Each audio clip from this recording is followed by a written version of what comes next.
The neighborhood was quiet, the kind of place where everyone knew each other by name. And life moved at a slow, predictable pace. The houses were neatly lined along the street, with freshly painted fences, manicured lawns, and flower beds that bloomed in the spring sun. For the most part, it was peaceful. People waved as they walked their dogs, kids rode their bikes along the sidewalks, and neighbors chatted casually about small things like recipes or yard care. Life felt calm, safe, and orderly. For the protagonist living there had always been a dream. The house was cozy, with a small porch that caught the morning light, in a backyard that felt private and secure.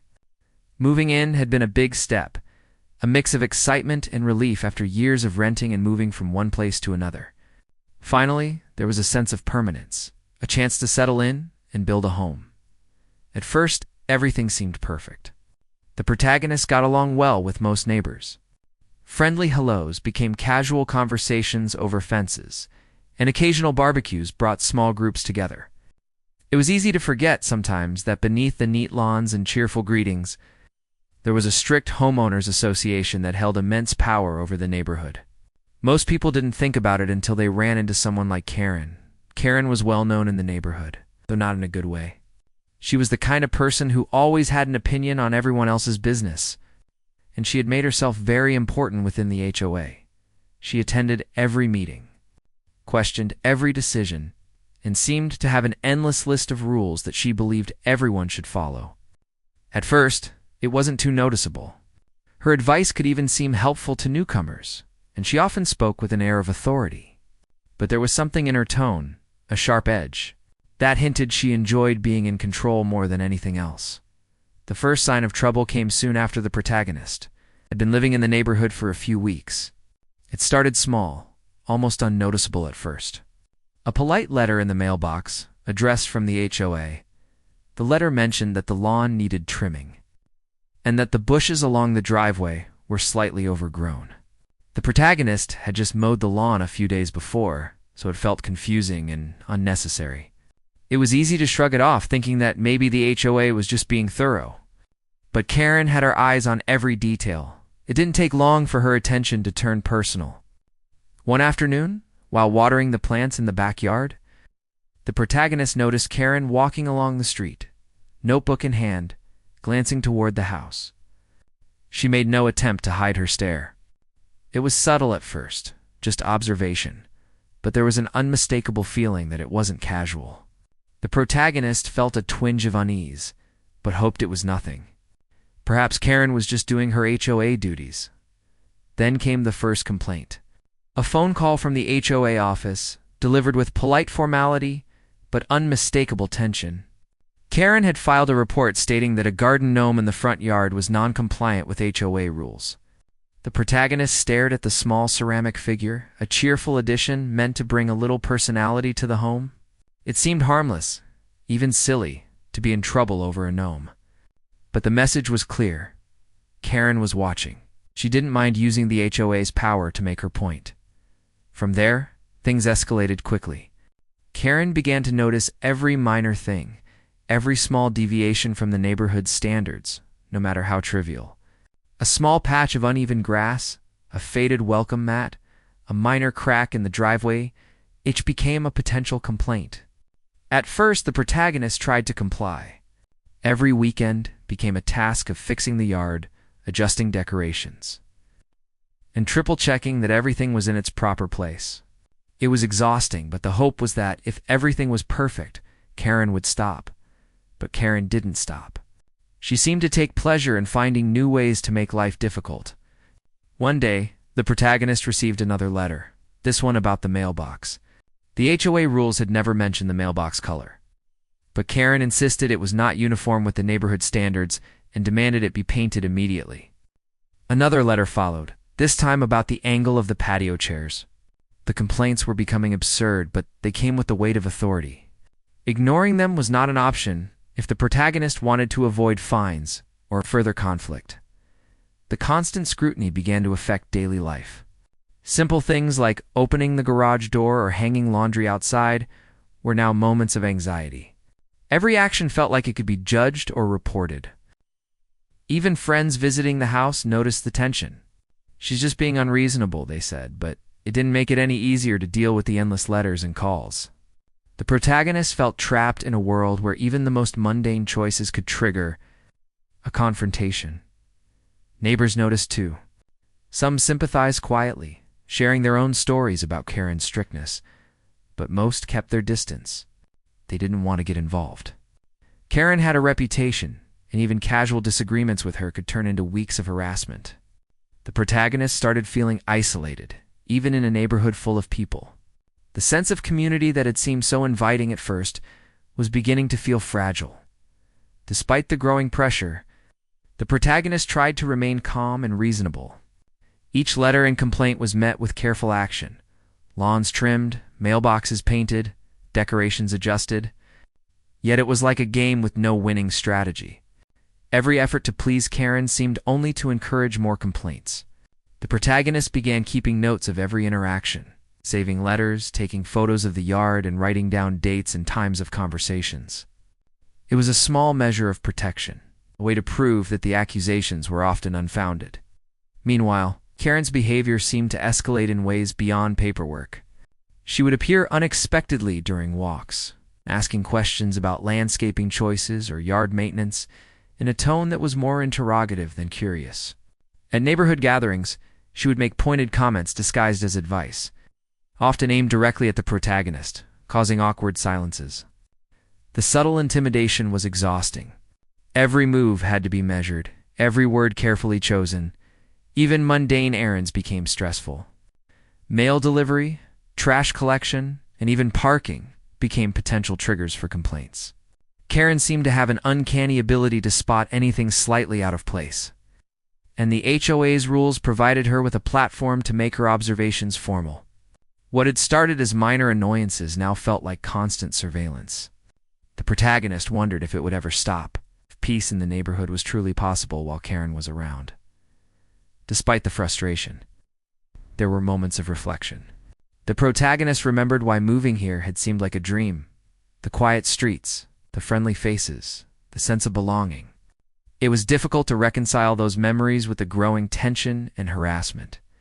Yet even in the stress, there was determination. Giving in completely was not an option.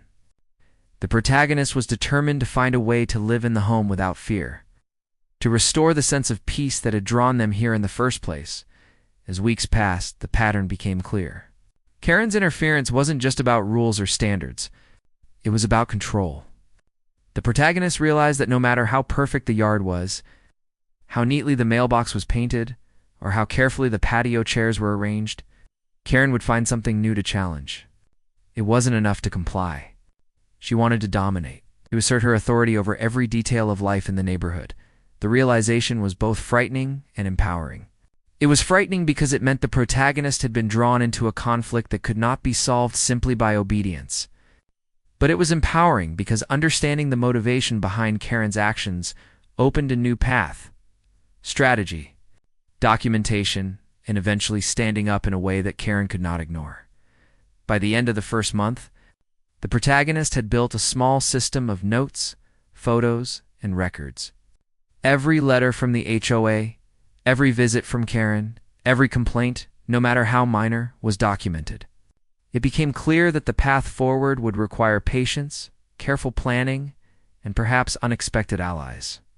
For the first time, the protagonist began to feel a sense of control, even if it was small. Even if it was just the knowledge that preparation was possible, life was still tense.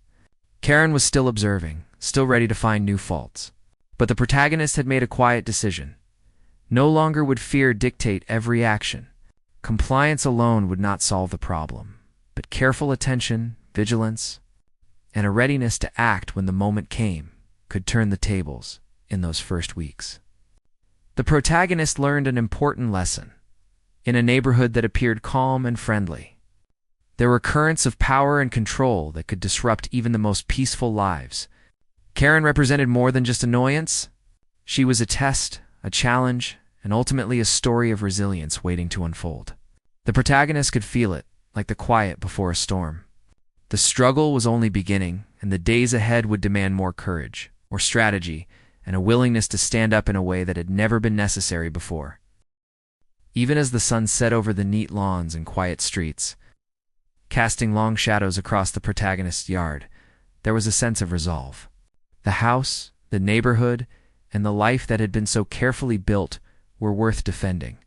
And Karen, with all her rules and complaints, was about to discover that the protagonist was not as easy to intimidate as she thought. The days that followed felt heavier. Karen's attention no longer felt like casual observation.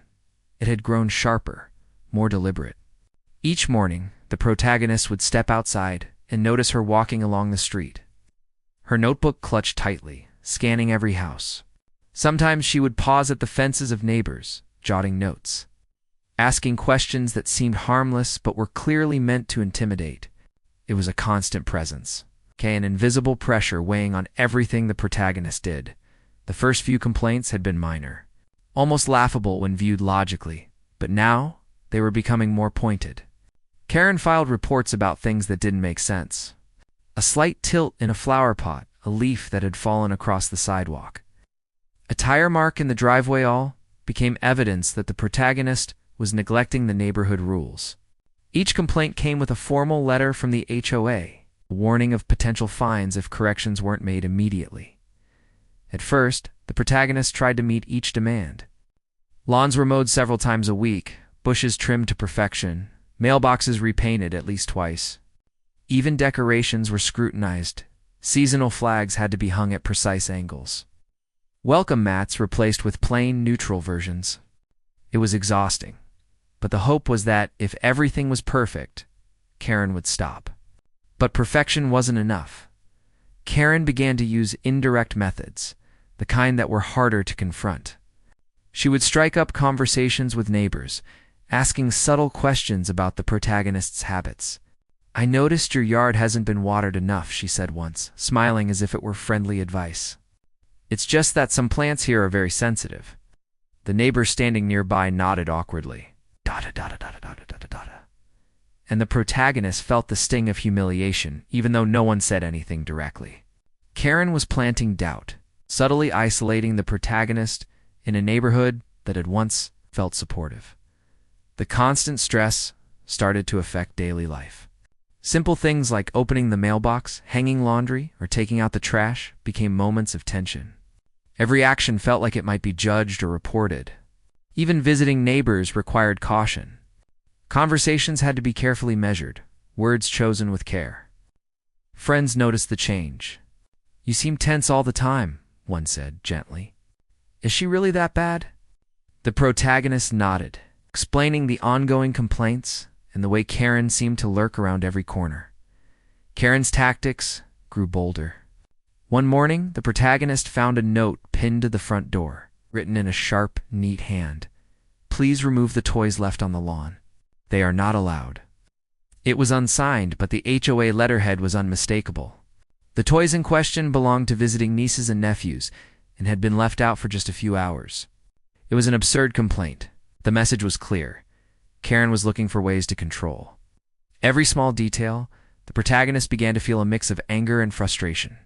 It was no longer simply about following rules. It was about power. Karen seemed to enjoy seeing the protagonist struggle, her enjoyment evident in the timing and tone of her communications. Every letter, every conversation, every glance carried a subtle threat. It was psychological pressure. The protagonist realized that simply complying with the rules would not be enough. At night, lying in bed, the protagonist would replay the day's interactions, noting every complaint, every interaction, every moment of subtle intimidation. The notes grew into a small journal, a collection of experiences that could one day serve as proof if things escalated further. Each entry included dates, times, photographs, and a careful description of what had occurred. It was a way to regain a sense of control in a situation that felt increasingly unmanageable. The neighbors, who had once seemed friendly and approachable, were starting to drift into the background. A few expressed quiet sympathy, but seemed unwilling to confront Karen directly. She had cultivated an image of authority, and many were wary of crossing her. It became clear that the protagonist was alone in facing her harassment. That loneliness made the situation harder, but it also strengthened resolve. If no one else would step forward, the protagonist would have to find a way to protect themselves. Karen's influence extended into HOA meetings, where she dominated discussions with a mix of charm and intimidation. The protagonist attended a few meetings, hoping to observe and perhaps find allies. But each time Karen managed to control the conversation. She pointed out minor violations in others' homes, while carefully deflecting any questions about her own conduct. It was a skillful display of manipulation. The protagonist began to understand just how strategic she could be.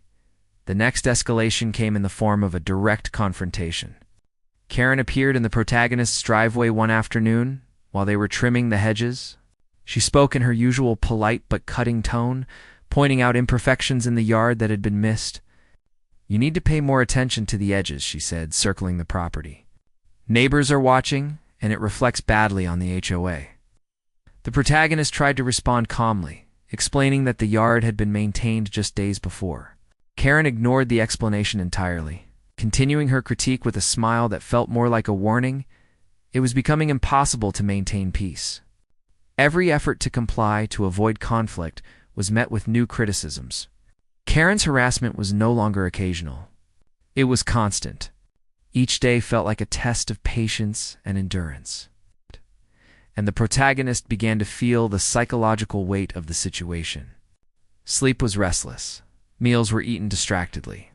And even small joys like reading in the backyard were overshadowed by the anticipation of Karen's next move.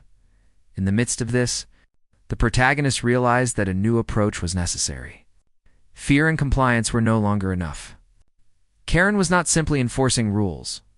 She was seeking control, and the only way to respond was through preparation, strategy, and careful documentation. The notes, photos, and records began to feel less like a burden and more like tools for empowerment. Each entry was a small step toward reclaiming control, a way to prepare for a confrontation that might come sooner than expected. At the same time, protagonists began to quietly reach out to neighbors. Conversations were careful, casual at first, as a way to gauge whether anyone else had noticed Karen's behavior. It quickly became clear that she had a long history of overstepping boundaries. Some neighbors had quietly complained in the past but had been ignored or intimidated. Others were too wary to speak openly. The protagonist began to understand that Karen's control was not just about one person. It was about maintaining influence over the entire neighborhood. Even with this growing understanding, the tension was relentless. Karen would appear unexpectedly, ask pointed questions, or make subtle remarks at gatherings. Every glance, every note, every comment carried weight. The protagonist began to anticipate her movements, to prepare responses, to carefully plan every action. It was exhausting, but also necessary. Each day became a balancing act, maintaining composure while quietly building the foundation for resistance. Despite the stress, there were small victories. A few neighbors began to share their own experiences, quietly confirming what the protagonist had suspected. They had also been targeted by Karen at different times, and hearing their stories was a relief. It was proof that the harassment was not imagined, that it was part of a pattern, and that the protagonist was not alone in feeling oppressed. Even if most people remained silent publicly, the private confirmations strengthened resolve and provided a sense of solidarity. Karen's tactics evolved as well. She began leaving subtle notes on cars, taking photographs of minor yard issues, and even questioning visitors to the home. The protagonist felt the creeping sensation of being constantly observed. The idea that privacy no longer existed within the neighborhood's boundaries. Every choice, every movement had to be calculated. But the protagonist refused to be intimidated. Every note taken, every photograph saved, every complaint filed became part of a growing record of Karen's obsessive behavior. By the end of the second month, it was clear that the harassment had become a full-time challenge. Life revolved around anticipating Karen's next move, documenting her actions, and maintaining a sense of control despite her relentless scrutiny. The protagonist began to see the situation not as a personal failing, but as a battle against abuse of power. Karen's influence within the HOA was significant, but it was not absolute. With patience, planning, and careful strategy, it might be possible to turn the situation around. Evenings were spent reviewing notes, analyzing letters, and planning responses. Each day brought new observations, patterns in Karen's behavior, weaknesses in her understanding of the rules, inconsistencies in her complaints. The protagonist began to see the contours of a strategy, a way to reclaim control and confront the harassment in a manner that could not be ignored. It was painstaking work, but necessary. Through it all, a quiet determination grew. Karen could not be allowed to dominate the neighborhood, to make life unbearable for residents through constant intimidation. The protagonist was learning that standing up was not simply about confrontation. It was about preparation, evidence, and careful timing. Each day of harassment was being transformed into a tool, a piece of a larger plan that would eventually turn the tide. The tension continued, but alongside it was growing confidence. The protagonist was no longer reacting in fear. Every letter, every complaint, every note from Karen was now an opportunity to document and prepare. The relentless scrutiny, once a source of anxiety, had become a teacher, forcing vigilance, patience, and strategy. The protagonist was learning to navigate a situation that once seemed impossible. In every small victory, like completing a complaint log or receiving confirmation from a neighbor, felt like a step toward eventual triumph by the close of this period. The protagonist understood something crucial. Karen's harassment was not random. It followed a pattern, and patterns could be countered. With careful observation, meticulous records, and the support of a few quietly aligned neighbors, it might be possible to finally push back. Life in the neighborhood had changed, but the protagonist was no longer simply a victim. Preparation and resilience had become weapons, and the sense of control, once slipping away, was starting to return. The quiet of the evening settled over the street, but this time it carried a different weight. It was no longer just the oppressive calm of fear. It was the calm of determination, the quiet before a deliberate plan. Karen had escalated the harassment, but the protagonist was ready. The struggle was far from over, but the first steps had been taken, and the confidence to continue was growing. Life in the neighborhood remained tense, but there was now a glimmer of hope. Karen could observe, she could complain, she could try to intimidate, but the protagonist had learned how to respond. The game had changed. What had once been a simple quest for peaceful living had become a careful battle of strategy, preparation, and patience. And in the quiet moments of reflection, the protagonist knew that the next chapter of this struggle would require courage, ingenuity, and perhaps unexpected allies. The fight was only beginning, but the path forward had begun to take shape. The tension in the neighborhood was thick, but for the protagonist, a shift was beginning. After weeks of constant scrutiny, complaints, and harassment from Karen, it became clear that compliance alone would never be enough. No matter how many times the lawn was mowed or the mailbox repainted, Karen would always find something new to criticize. The protagonist realized that if they wanted peace, they needed more than patience, they needed allies. It started with small conversations, casual and careful. During walks in the neighborhood, the protagonist would wave to neighbors, making small talk about the weather, the garden, or weekend plans. At first, it was just a way to keep the social connections alive, but gradually, it became a chance to listen and observe.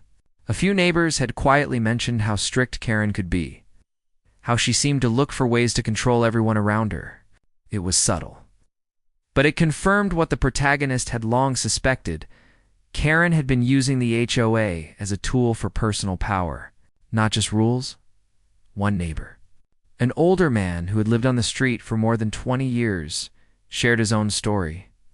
He had once planted flowers in his front yard, only to receive several letters from the HOA complaining about non-compliant arrangements. When he had tried to explain, Karen had insisted he followed the rules to the letter, threatening fines. "She likes to feel important," he said quietly, lowering his voice as if she might be listening. "It's not about the flowers or the lawn.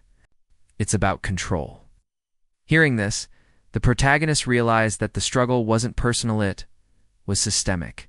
Karen had been doing this to multiple neighbors for years. This knowledge was a relief in one sense, because it meant the protagonist wasn't imagining things. But it also made the challenge clearer. Karen was powerful, and tackling her would require strategy, evidence, and support. The protagonist began to gather evidence more systematically. Every complaint from the HOA was filed carefully. Photos were taken of the yard, decorations, and mailbox, sometimes multiple times a day, to document their condition. Dates and times were logged meticulously. Every interaction with Karen, even casual conversations, was recorded in a notebook, noting what was said, where it happened, and who was present. The goal was to build an airtight record. While preparing this evidence, the protagonist quietly reached out to neighbors, one by one. These conversations were delicate. Many people were afraid of angering Karen or being drawn into conflict. Some shook their heads, offering sympathetic nods, but no commitment to speak. Others, however, had been secretly frustrated for years and were relieved to have someone willing to act. A few shared emails, photographs, and letters they had saved, all demonstrating Karen's repeated attempts to overreach. It was like pieces of a puzzle slowly coming together. The protagonist realized that Karen had been bending the rules to suit herself, selectively enforcing them when it served her, and ignoring them when it didn't. By documenting these inconsistencies, they could show that Karen's authority was based on personal vendetta rather than fairness. Each new piece of evidence strengthened the sense that a coordinated approach could work. As the protagonists built alliances, the community began to feel a little less isolating. Neighbors who had once kept their distance now shared quiet nods, casual greetings that carried a sense of solidarity. The protagonist didn't know who might still be loyal to Karen, so every step was cautious. But slowly, a small network of support was forming. These were people who understood that Karen's harassment was unreasonable, and who were willing to help hold her accountable, with the network forming. The protagonist began to map out the HOA rules more carefully. Every clause, every regulation, every fine and procedure was examined. They discovered that the HOA rules required consistency and fairness in enforcement, something Karen had clearly ignored in her personal attacks. By noting these rules and comparing them with Karen's actions, the protagonist could demonstrate a clear pattern of abuse. It was methodical work, and each day added more clarity to the plan. Meanwhile, Karen's behavior continued, but now the protagonist was watching more carefully than ever. She would appear at the driveway unannounced, inspect small details, and leave letters with subtle threats. Sometimes she would approach neighbors, asking about the protagonist's behavior in a way that felt like interrogation. But the protagonist remained calm, recording everything, never letting anger or frustration override the careful documentation. Each encounter became a small victory in patience and strategy. One afternoon, Karen appeared while the protagonist was planting new flowers in the front yard. She tilted her head and smiled, commenting that the arrangement didn't match neighborhood standards. "You need to follow the guidelines," she said. But the protagonist was prepared. They calmly explained that the flowers were within HOA rules, citing the specific section of the manual. Karen's smile faltered slightly, but she shrugged and walked away. It was a small, almost imperceptible win, but it showed that knowledge and preparation could neutralize her intimidation. Encouraged by this, the protagonist began to meet more neighbors in small groups, always careful to keep conversations casual and non-confrontational. Over coffee or brief chats in the driveway, they shared observations, collected experiences, and noted the ways Karen had ignored rules herself. It became clear that Karen's actions were not isolated incidents, but a consistent pattern. These discussions provided not only evidence, but also morale. The protagonist was no longer alone in feeling frustrated, and it became evident that a coordinated approach might be possible as the evidence grew. The protagonist started to plan the next step carefully. It was clear that confrontation had to be based on facts, not emotion. Karen was strategic, and any misstep could backfire. The protagonist outlined a plan: gather all documentation, confirm the support of at least a few neighbors, and present the case in a way that could not be dismissed. Patience was key. The timing had to be perfect. During this time, The protagonist also began to reflect on the personal growth that had come from the struggle. Initially, Karen's harassment had felt overwhelming, almost crushing. Every action was fraught with tension, every interaction stressful. But the process of documenting, observing, and building alliances fostered resilience. The protagonist realized that strength didn't come from avoidance or fear, came from careful preparation, knowledge, and the courage to stand up in the right way. The neighborhood itself began to feel different. Where once the protagonist had seen quiet streets and friendly faces, there was now a sense of vigilance. But among the allies that had emerged, there was hope. Small gestures, like a neighbor waving knowingly or sharing a brief story of past complaints, reinforced the sense that justice might be possible. Karen's shadow loomed, but the protagonist had found light in quiet corners. One evening, after a long day of yard work and documentation, the protagonist reviewed all the notes collected so far. Letters, photographs, recordings of conversations, and accounts from neighbors formed a growing body of evidence. It was clear that Karen's pattern of harassment was consistent, deliberate, and often in direct violation of HOA rules. The protagonist felt a mixture of exhaustion and determination. The path forward was becoming clear, with careful planning and the support of neighbors. It would be possible to challenge Karen effectively. Even Karen herself seemed unaware of the quiet shift happening in the neighborhood. Her visits, her inspections, and her notes continued, but the protagonist was no longer reacting out of fear. Each encounter was anticipated, each letter prepared for, each complaint countered with knowledge and evidence. The small victories, like calmly citing HOA rules or receiving confirmation from a neighbor, reinforced confidence and strategy. As weeks passed, the protagonist solidified the network of allies. Everyone was cautious. No one wanted unnecessary attention from Karen, but the shared understanding, even if unspoken in public, became a quiet force. It was clear that Karen had relied on isolation to maintain control. By building connections, gathering evidence, and understanding the rules, the protagonist was beginning to erode that control in ways Karen could not anticipate. The final piece was patience. The protagonist understood that the confrontation had to be timed carefully. Karen was strategic, and any misstep could strengthen her position.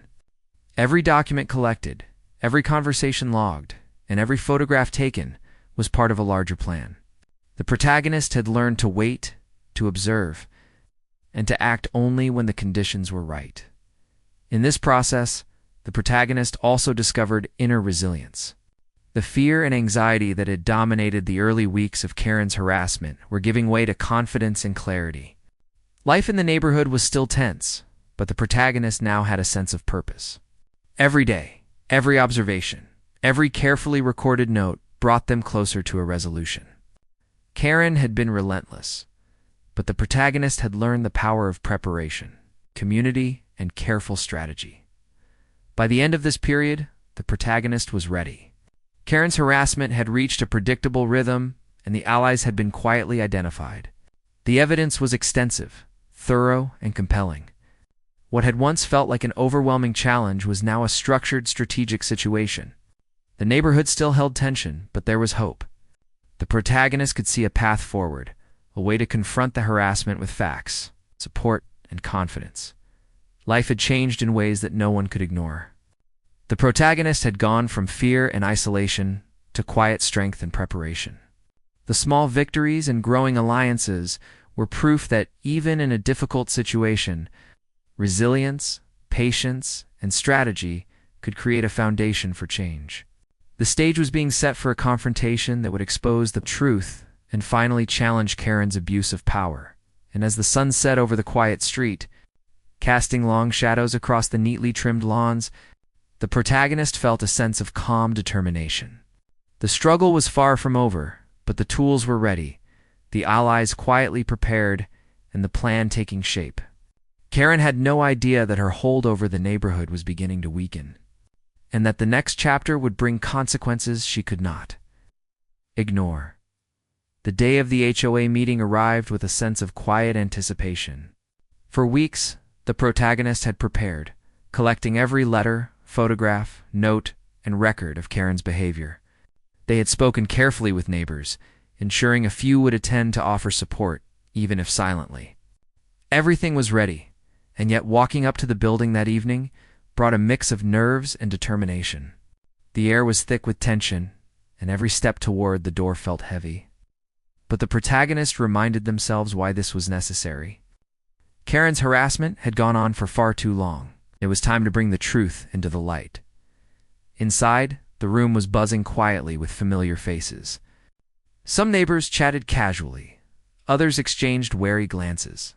Karen arrived shortly after, her confident stride filling the room. She smiled politely at the board members, shaking hands and greeting people as if nothing was wrong. The protagonist felt a familiar pang of unease. But they reminded themselves that the preparation mattered more than the intimidation. Karen could be confident all she wanted. The facts were on their side. The meeting began in the usual fashion, the HOA chair welcoming everyone and reviewing the agenda. Karen wasted no time speaking with her usual confidence. She brought up minor complaints about several homes, including a few directed at the protagonist. Her voice was smooth, calm, and practiced, as if every word had been rehearsed. The board nodded politely, but there was a subtle shift in the room as the protagonist took a seat, quietly organizing the stack of documents, photographs, and notes that would form the foundation of their presentation. When it was the protagonist's turn to speak, the room grew quieter. They stood slowly, taking a deep breath. Karen's eyes followed every movement, her smile still polite but sharp. The protagonist began calmly, without anger or accusation. They presented the sequence of events clearly, citing dates, times, and specific incidents. Every letter from the HOA was displayed, photographs were shown, and notes from neighbors were referenced. The tone was factual, measured, and precise. It was impossible to dismiss the careful documentation. Karen attempted to interrupt, her voice smooth but tense. "I'm just enforcing the rules," she said, her tone implying reason and fairness. The protagonist held their ground. Each point was presented with clarity, and inconsistencies in Karen's claims were highlighted. Where Karen had filed complaints, evidence showed that the rules had been followed. Where Karen had ignored her own responsibilities, records were presented to demonstrate the selective enforcement. It was methodical, precise, and undeniable.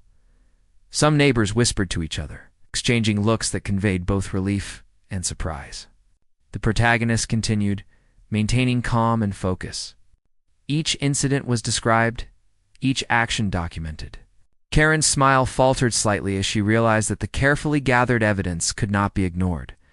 The board members leaned forward, clearly interested and attentive. For the first time, Karen's authority within the room felt challenged.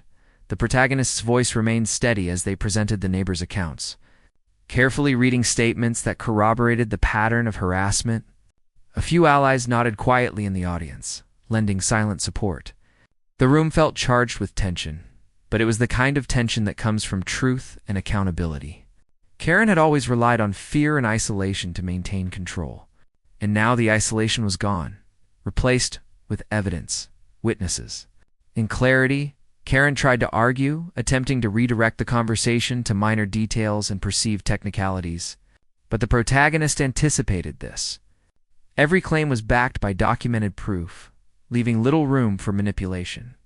The board members, who had previously seemed polite but neutral, began to recognize the imbalance. Karen's behavior was no longer just a difference of opinion, it was a clear pattern of abuse of authority. The evidence presented left little doubt. The mood in the room began to shift. At one point, a board member asked Karen directly about one of the documented incidents. She hesitated, fumbled for words, and then shifted the conversation. The protagonist remained calm, letting the questions and evidence speak for themselves. Each interruption was met with clarity, and the strength of preparation became evident. Karen's confidence, which had been unshakable for weeks, began to crack. The smile that once masked intimidation was now strained, her tone defensive rather than assertive. The room watched as the protagonist methodically dismantled the narrative Karen had built over months. It was not an emotional argument. It was a presentation of facts, supported by neighbors, documents, and photographs. Each point made it clear that Karen had acted unfairly, that the rules had been enforced inconsistently, and that her behavior had caused stress and tension throughout the neighborhood. The evidence was undeniable. By the time the protagonist finished, the room was silent. Karen sat back, her hands folded tightly, unable to regain control. The board members took a moment to review the materials, quietly consulting among themselves. It was clear that this was a turning point. Karen had relied on authority and intimidation, but the truth had been presented, and it could not be ignored. A board member addressed the room, their voice calm but firm. They acknowledged the evidence presented, noting the detailed documentation and the consistency of the accounts. They emphasized the importance of fairness and rule enforcement, and how Karen's actions had not aligned with those principles. For the first time in weeks, the protagonist felt a sense of relief. The board was taking the matter seriously. The power dynamic had shifted. Karen attempted one last appeal, insisting that she had been acting in the neighborhood's best interest. But the board was prepared. The records, evidence, and neighbor statements left no room for doubt. Karen's selective enforcement, personal vendettas, and repeated complaints without merit were clear. The board had no choice but to address the behavior directly. By the end of the meeting, formal action was decided. Karen would be stripped of certain privileges within the HOA, limiting her ability to make unilateral decisions or file complaints without review. She would also receive official warnings regarding her behavior, emphasizing the need for fairness, consistency, and respect for all residents. The decision was firm, measured, and just. Karen had been held accountable. The protagonist felt a mixture of relief and satisfaction. Months of preparation, documentation, and quiet strategy had led to this moment. It was not about revenge or confrontation. It was about fairness, justice, and reclaiming a sense of peace in the neighborhood. The struggle had been long, but the careful planning had paid off. After the meeting, neighbors quietly approached the protagonist, offering smiles, handshakes, and words of support. Some expressed relief. Others shared personal stories of Karen's past behavior. It was a moment of quiet victory, a collective recognition that standing up for fairness could make a real difference. The sense of isolation that had dominated the early weeks was gone, replaced by solidarity, respect, and cautious optimism. Even Karen seemed subdued as she left the room. Her usual confidence had been replaced with frustration and disbelief. The strategy she had relied on for so long, intimidation, manipulation, and selective enforcement, had been exposed. For the first time, she faced limits, accountability, and consequences for her actions. Walking home, the protagonist felt the weight of the past months begin to lift. The constant stress, anxiety, and tension that had defined life in the neighborhood were slowly replaced by calm and clarity. The battle was not over. Karen's presence would continue, and vigilance would still be necessary. But the scales had shifted. Truth, preparation, and the quiet support of neighbors had triumphed over manipulation and fear. In the days that followed, life began to settle. Karen's influence waned, and her visits, letters, and complaints became less frequent and less forceful. The neighborhood, once tense and wary, began to regain its sense of calm. People exchanged smiles and greetings with more ease, and the small network of allies remained quietly supportive, ready to maintain fairness if necessary. The protagonist reflected on the experience, realizing how much had been learned. The process of documenting every interaction, analyzing behavior, building alliances, and presenting facts had been exhausting, but it had also been empowering. Fear had been transformed into strategy, isolation into community, and frustration into clarity. The struggle had strengthened resilience and taught the importance of preparation, patience, and courage. Even now, the protagonist knew that vigilance was still necessary. Karen might try to regain influence or test boundaries in the future, but the tools had been established, the network of support remained, and the precedent of fairness had been set. The neighborhood was no longer a place where intimidation could go unchecked, and that knowledge brought a profound sense of relief. The sun set over the street. casting long shadows across the neatly trimmed lawns. The air was calm, and the quiet felt different than it had months before. It was no longer the tense quiet of fear and observation. It was the calm of accomplishment, of justice served, and of a challenge met with courage and strategy. The protagonists walked through the neighborhood with a sense of confidence, knowing that they had faced a formidable challenge and had succeeded through preparation, careful planning, and unwavering determination. Karen's presence remained, but her power had been diminished. The neighborhood, once ruled by fear, was beginning to breathe freely again. And the protagonists knew that the lessons learned about resilience, strategy, the strength that comes from preparation and community would stay with them long after the final letters and meetings. The battle had been hard, but the victory was real, and the neighborhood was finally starting to feel like home again.